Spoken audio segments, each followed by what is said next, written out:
Hello YouTube, we're here in Philadelphia, Pennsylvania, and today we're talking with Bryan Sims, who is a member of the House of Representatives for the great state of Pennsylvania in the 182nd district? 182nd district. I got it right, I can't believe it. But, you know, today we took a chance just to sit down and talk with Bryan about all the amazing things that are going on in Pennsylvania and what it means to be an out lawmaker in a state that has almost zero protections for LGBT people.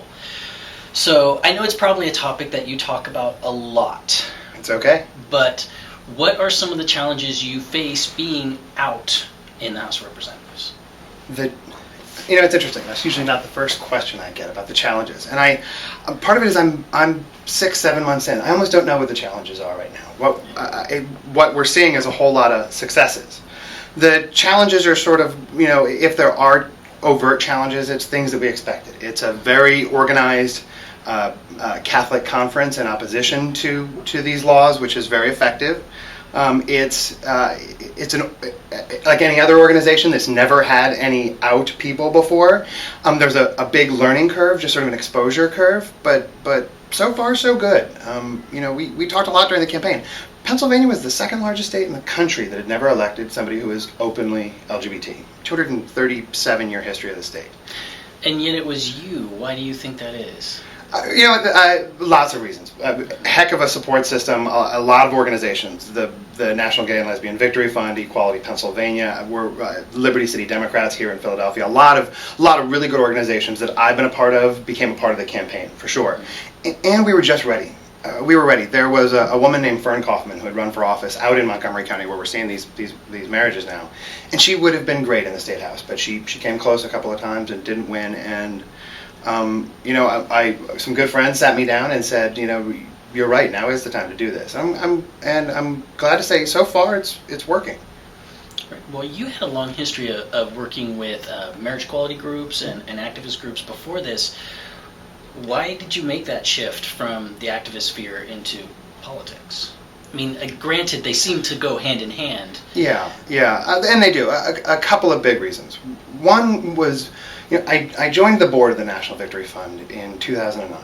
And one of the things that they do is work to elect out people at all levels of government. But it wasn't until then that I really began to understand the metrics of electing out people, why it mattered so much. I mean, I believe deeply in sort of the American government, and I believe deeply in representative government, and for all those the big high-minded reasons, I thought that we needed to elect out people.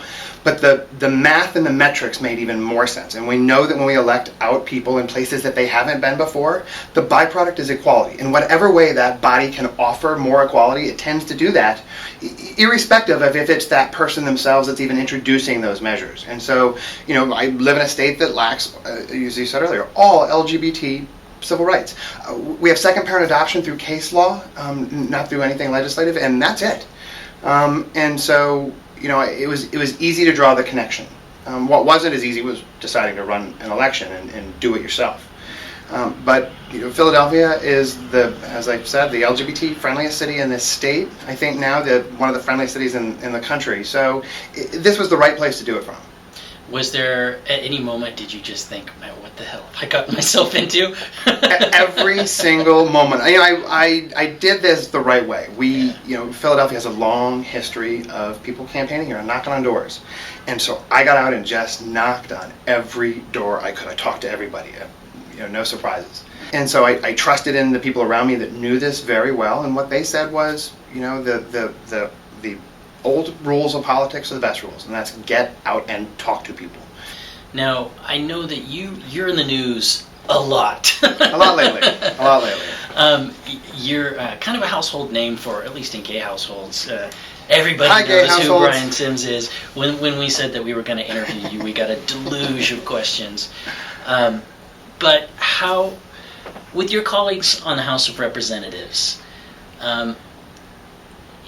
is there a warm reception there? Good working? Yeah, it really is. I would say if it was otherwise. Yeah. When I get asked, I think people more often than not are looking for a bad story, just to sort of maybe justify that it hadn't happened before, or justify that we don't really have any good civil rights here. But really all I have are good stories. And even the sort of the ultimate bad story that most people know of late was a dust-up I had with one of the arch conservatives on our House floor. But it almost was the exception that proved the rule. Instantly afterward, my colleagues from both parties, really people who worked in the Capitol building who I'd never had a chance to interact with before, everybody for that one moment was at least united on the side of decorum and respect, and that was a big win. You know, I'm still learning how big a win that was. But my interaction with my colleagues is terrific. Everybody you know, and this isn't a surprise, everybody you know knows somebody that's out in their life. You know, gay family member, coworker, teammate, whatever. And I think in many ways I affirm for a lot of people that there aren't places in their lives that are devoid of that. And most people who had worked in the Capitol, you know, there are lots of LGBT people that work in Pennsylvania's Capitol, but there had never been an out legislator. And it was odd. And it didn't make sense. And now this, I think, makes a lot more sense to people. Right. So just to backtrack for a second, though, for those who may not be up on it, I cannot remember the gentleman's name, the one who Chairman Darrell Metcalf, Representative Metcalf. Right. And you had been trying to issue a statement about DOMA, just in support of that decision. Yeah. And he blocked you from speaking. Blocked me from speaking. Right. And he cited that it would be a violation against God's law. Indeed. Yes, you are up to speed on this. So that's what occurred, and so you got good support from your other colleagues, though, after that was over. I did. It was a bit of a process. You know, I hadn't planned remarks all day long. I had been talking all day long about the decisions. They'd come down earlier that morning.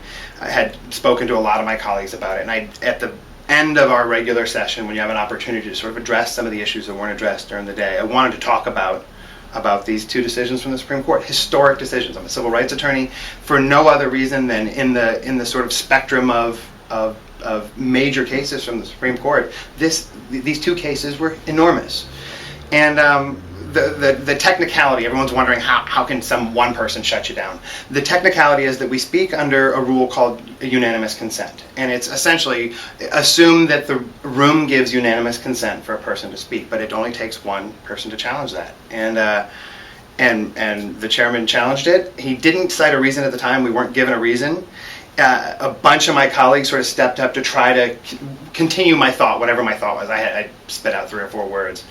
And I thought it was kind of over, but later that day, or early the next day, Darrell Metcalf gave a radio interview and said that what I was going to say, and he doesn't know what I was going to say, and no, there was nothing written about it, was in violation of God's law. And you know, I took the House floor the next day under a different rule, and I didn't exactly know what the process was, but I knew what he had done was wrong. And in the end, I think it did a lot more to sort of separate his ideology from what I hope is a sort of a newer prevailing ideology of collaboration in the State House, which he doesn't represent, nor does he want to. It did absolutely highlight, you know, that there are certain people who just don't like to let LGBT people have a voice in any capacity, and it created that stark contrast between, you know, your point of view and that very conservative religious point of view that isn't necessarily open to debate on an issue at all. You know, I in the aftermath, I heard from a lot of people in my district, in his district. We heard from people all over the place. But a couple of my favorite messages were the ones that I get, and they say, you know what, I'm a conservative also, and I'm a Christian also, and I'm a Republican also, and I don't believe anything that he just said, and I'm frustrated, I'm angry about it.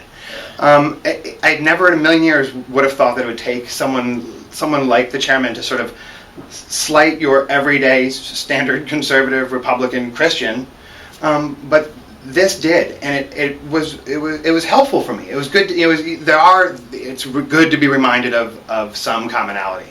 I think we all have, you know, we're sending you off with all our hopes with you. It sounds cornball, but it is actually true.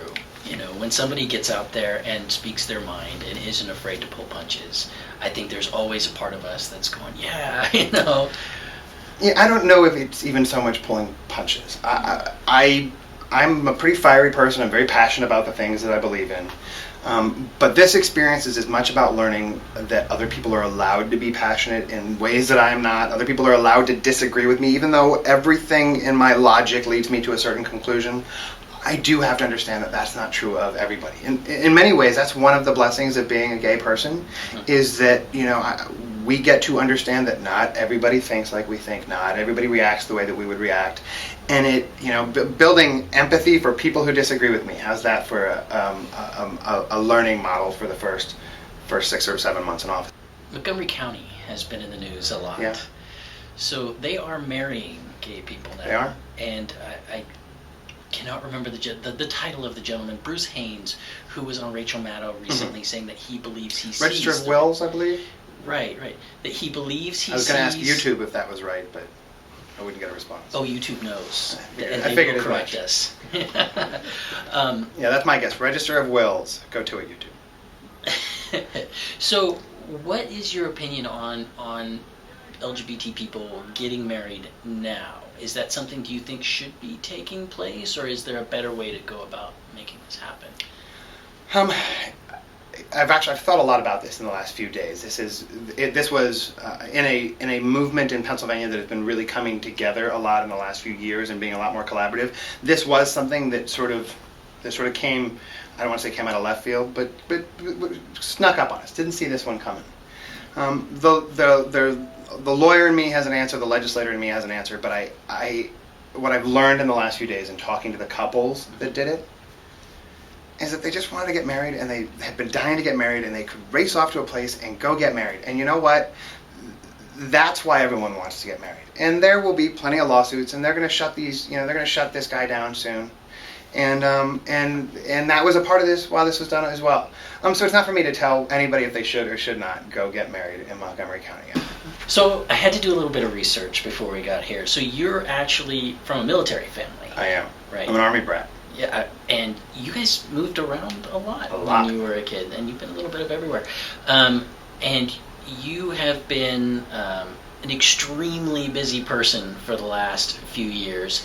I think everybody wants to know, how does Bryan Sims find time for a personal life? There's actually 4 of me. I get dumber as I duplicate. This is number 3. Now, you know what? I have very good friends. The people that I work with, I know people that completely separate their personal life from their professional life. Sometimes I respect it, sometimes I don't. It depends on the person. I'm one of those people that I have the benefit of the things that I want to do on my personal time are also things that the people I work with want to do, and now as a legislator can be a part of what I do. So I think I'm redefining what personal time is for me. I don't have much of it. And you're starting to smile at me as if I'm giving you a BS political answer. And I don't have any personal time, YouTube, just so you know. That's an I don't have any personal time. The number one question we got I know, was... owe you money. This feels like therapy. Well, you could if you want, but...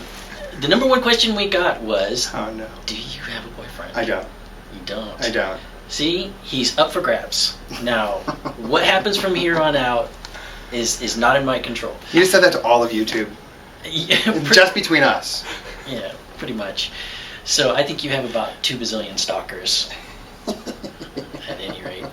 And we just found out you have a twin brother, right? I do. He's on the walls around us a couple of times.